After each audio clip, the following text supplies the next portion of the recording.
First Amendment. Freedom of speech, religion, press, assembly, and petition. The First Amendment is the cornerstone of a free and open society. It guarantees freedom of expression, allowing you to speak your mind on any topic, criticize the government even if it stings, and peacefully protest. You can freely practice any religion, or none at all. The press is unrestricted, ensuring a free flow of information and ideas. You can assemble with others to express your views and petition the government for redress of grievances.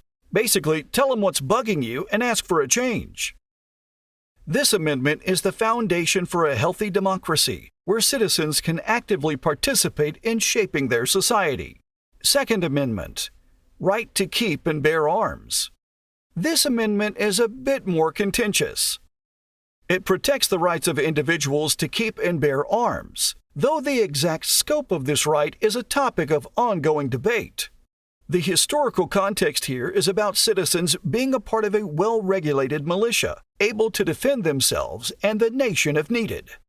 However, the Second Amendment also reflects a deep distrust of a powerful central government and the importance of self-defense.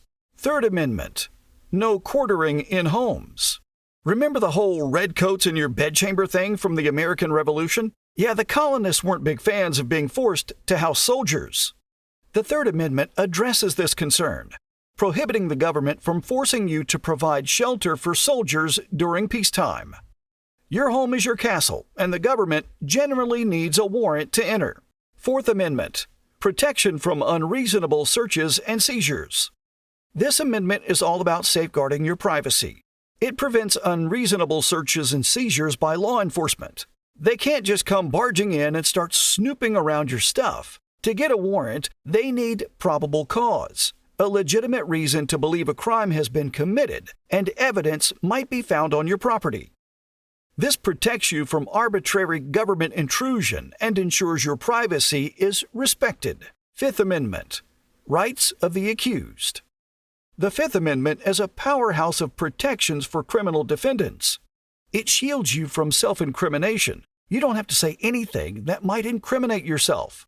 It guarantees due process of law, ensuring you get a fair trial with specific procedures followed. You can't be tried for the same crime twice, double jeopardy. And if the government takes your property for public use, eminent domain, you'll be fairly compensated. Sixth Amendment. Right to a speedy trial. The Sixth Amendment ensures that you get a fair shot in court if you're accused of a crime. It guarantees a speedy and public trial by jury, where your peers, everyday citizens, decide your guilt or innocence. You have the right to know the charges against you, to confront your accusers, to call witnesses in your defense, and to have an attorney represent you. This amendment is all about ensuring justice is served, not just accusations flying. Seventh Amendment. Right to jury trial in civil cases. The Seventh Amendment might seem a bit niche, but it's important nonetheless. It guarantees the right to a jury trial in civil cases, typically involving disagreements over money or property. Let's say you have a major beef with a neighbor about a boundary line. This amendment ensures a jury, not just a judge, gets to weigh the evidence and decide who's right. Eighth Amendment. No excessive bail or cruel and unusual punishment. Justice shouldn't be about breaking the bank or resorting to barbaric practices. The Eighth Amendment prohibits excessive bail, ensuring people aren't locked up simply because they can't afford bail. It also protects against cruel and unusual punishment. Whipping posts and public executions? Not cool in America. Ninth Amendment. Unspecified rights. The Ninth Amendment throws in a little wild card. It basically acknowledges that the Bill of Rights isn't an exhaustive list. It says, hey, these aren't the only rights you have. There are others out there that we just haven't listed yet. This ensures that even if something isn't explicitly mentioned in the Constitution, it doesn't mean it's not a right you hold. 10th Amendment. States' rights and federalism. The 10th Amendment rounds out the Bill of Rights by addressing the balance of power between the federal government and the states. It basically says the federal government gets these specific powers outlined in the Constitution, and anything else not explicitly mentioned is reserved for the states or the people themselves. This concept is known as federalism, and it ensures that power isn't concentrated solely in the hands of the federal government. States retain a significant amount of autonomy over issues like education, healthcare, and law enforcement. This division of power helps to prevent an overly powerful central government and fosters a sense of local control. The Bill of Rights gets company. Landmark amendments after the Civil War. These amendments, ratified after the Civil War, fundamentally reshaped American society by addressing the legacy of slavery and expanding the rights of all citizens. 13th Amendment, abolishing a barbaric practice. The 13th Amendment is a monumental achievement. It not only outlaws the barbaric practice of slavery within the United States and its territories, but also throws a heavy anchor on the idea of involuntary servitude. This amendment, ratified in 1865 after the Civil War, marked a turning point in American history, etching in stone the principle that all people are free and deserve basic human dignity. 14th Amendment, defining citizenship and guaranteeing equality.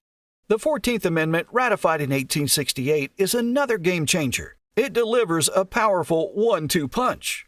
First, it definitively defines citizenship for anyone born or naturalized in the U.S., ensuring former slaves and their descendants weren't relegated to a perpetual underclass. Second, it guarantees the revolutionary concept of equal protection under the law. This means that states cannot discriminate against any citizen or deny them their fundamental rights. The 14th Amendment became a crucial weapon in the fight for civil rights for all Americans. 15th Amendment, striking down racial barriers to voting.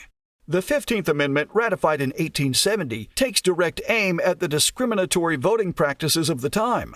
It prohibits any state from denying a citizen the right to vote based solely on race, color, or previous condition of servitude. This amendment was a major step towards racial equality, dismantling a key pillar of white supremacy. However, it's important to acknowledge that the fight for full unfettered voting rights for all races continues to this day. 19th Amendment, victory for women's suffrage. The 19th Amendment, ratified in 1920, is a cause for celebration, especially for women. It guarantees women the right to vote, a hard-fought victory for the tireless women's suffrage movement. This amendment shattered a glass ceiling, allowing women a long overdue voice in shaping the government and their own destinies. 26th Amendment, empowering young voters. Ratified in 1971, the 26th Amendment recognizes the growing political awareness and civic responsibility of young adults. It lowers the voting age from 21 to 18, allowing 18-year-olds to participate in the democratic process.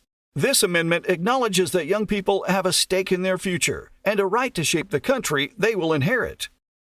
Tweaking the machinery, amendments addressing government structure and function. These amendments tinker with the inner workings of the U.S. government, aiming to make it more democratic and responsive to the people's will. 17th Amendment, ratified 1913. Senators for the people. Prior to the 17th Amendment, U.S. senators were chosen by state legislatures, creating a system where these powerful figures weren't directly accountable to the public. The 17th Amendment ushered in a new era of direct democracy, allowing citizens to cast their ballots for their preferred Senate candidates. This shift ensured that senators became more attuned to the needs and concerns of their constituents. 20th Amendment, ratified 1933, setting term limits and succession plans. The 20th Amendment tackles two crucial issues: presidential term limits and the line of succession. It imposes a 2-term limit on presidents, a direct response to concerns about a potential slide towards an American monarchy. Additionally, the amendment clarifies the order of succession in case the president dies, resigns, or is removed from office. This ensures a smooth transfer of power and prevents any gaps in leadership. 22nd Amendment, ratified 1951, learning from history. The 22nd Amendment is a unique case, a direct response to a specific historical situation. Franklin D. Roosevelt's unprecedented 4 terms as president during World War II and the Great Depression sparked concerns about a leader becoming too powerful. The 22nd Amendment was a reflection of this, establishing a 2-term limit for future presidents to prevent the concentration of power in a single individual. The Constitution adapts, amendments reflecting societal changes. These amendments showcase the Constitution's ability to evolve alongside American society. 18th Amendment, ratified 1919. The rise and fall of Prohibition. Fueled by concerns about social problems associated with alcohol consumption, the 18th Amendment, also known as Prohibition, outlawed the manufacture, sale, and transportation of alcoholic beverages.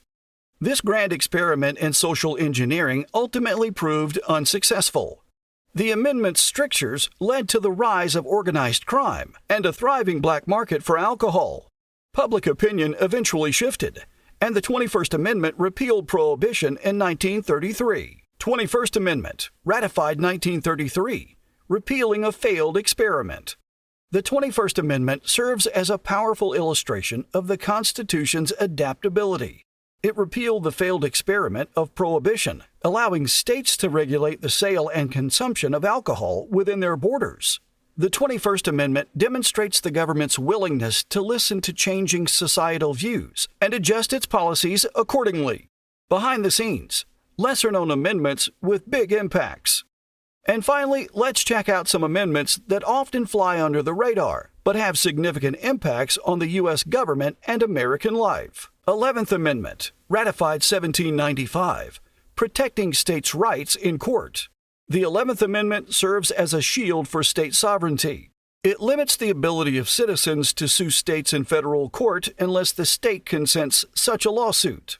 This arose from concerns about states being unfairly targeted by out-of-state lawsuits in federal courts.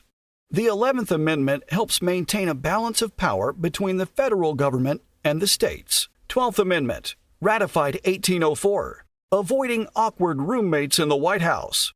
The 12th Amendment tackles a potential political headache. Before it was implemented, the candidate with the most electoral votes became president, and the runner-up became vice president. This could lead to situations where the president and vice president belong to opposing political parties.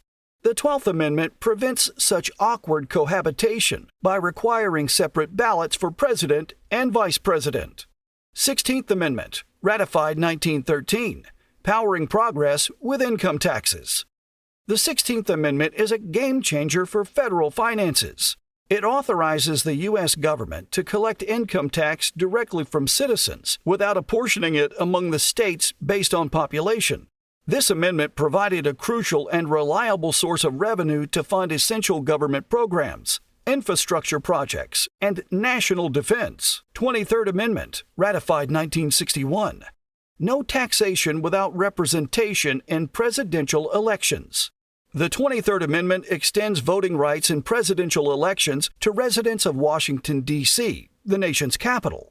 Prior to this, D.C. residents paid federal taxes, but lacked a say in choosing the president. The 23rd Amendment rectifies this historical injustice and grants D.C. residents a voice in the national electoral process. 24th Amendment, ratified 1964, dismantling barriers to the ballot box. The 24th Amendment strikes a blow against voter discrimination. It prohibits states from requiring poll taxes as a condition for voting in federal elections. Poll taxes were a financial barrier that disproportionately affected low-income citizens, particularly African Americans in the South. The 24th Amendment ensures a more equitable and inclusive voting process. 25th Amendment, ratified 1967, ensuring smooth transitions in leadership. The 25th Amendment provides a clear roadmap for addressing presidential succession and disability. It establishes procedures for transferring power to the vice president in case the president is removed from office, dies, resigns, or becomes incapacitated. This amendment safeguards the continuity and stability of the government during times of crisis. 27th Amendment, ratified 1992. No more instant gratification raises for Congress. The 27th Amendment, the most recently ratified amendment, might seem like a technicality. However, it has an important purpose.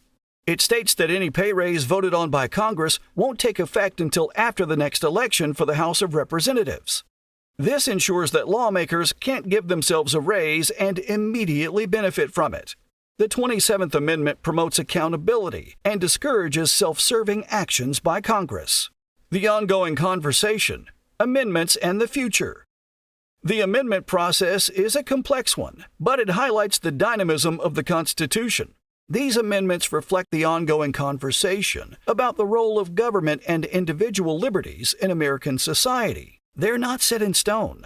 They can be changed through a challenging but very deliberate process. Remember, this is just a starting point. Each amendment has a rich history and legal interpretations that continue to evolve. If something piqued your interest, keep digging.